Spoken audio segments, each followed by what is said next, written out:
This is the story of a boy who learned how the whole world worked while other boys of his age were riding bicycle.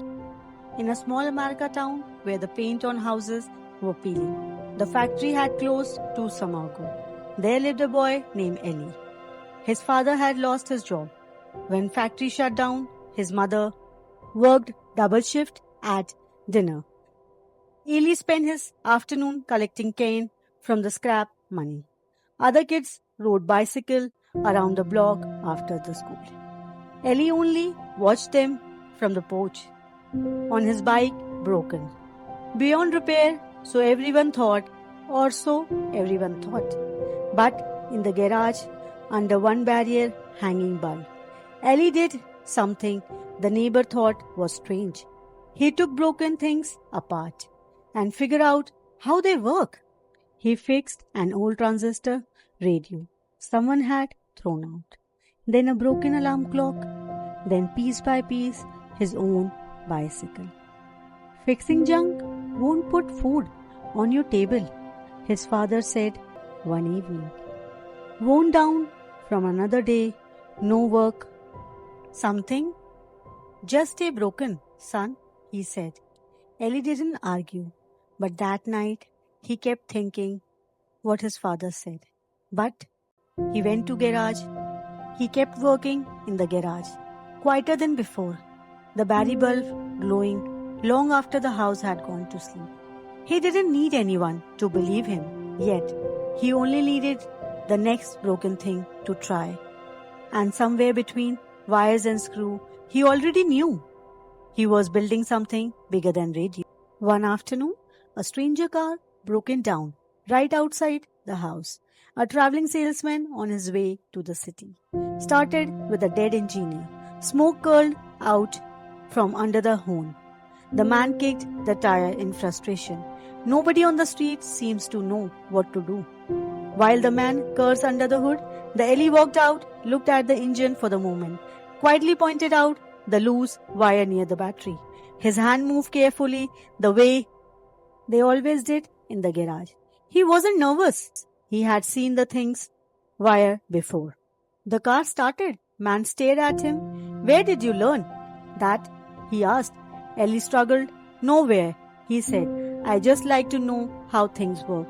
The salesman laughed.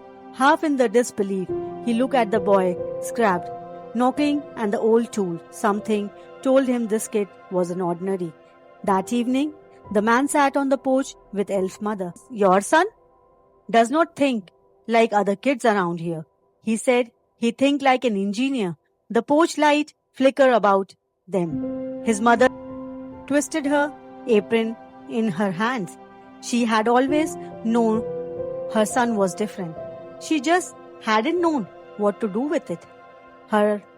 He mentioned a technical school in the city. One that trained kids like Ellie to build real machine, and something gave scholarship to those who couldn't pay. He spoke of dormitories, schools, teachers who build engineers and engines for living. It sounded like another entire world. Ellie's heart began to race. Ellie's mother was afraid. The city was far, money was tight, and her son was only bright thing left in her hard year. She thought of empty seat at the table. Mom, if I can only fix what already broken here, I will never learn to build something new. His voice was steady, though his hand was trembling.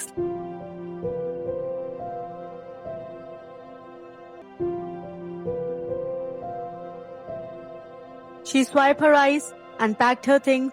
At sunrise, Ellie boarded a bus out of the town, looking back once through the window at his mother waving from the sidewalk. And the house grew smaller behind the glass. Year later, boy who fixed radio in a garage became known across the state, not for scrapping junks, but designing machines. But he never forgot the smell of that old garage. He came home one summer, not on a borrowed bicycle, but driving a car he had helped design himself, filled with gifts for his mother.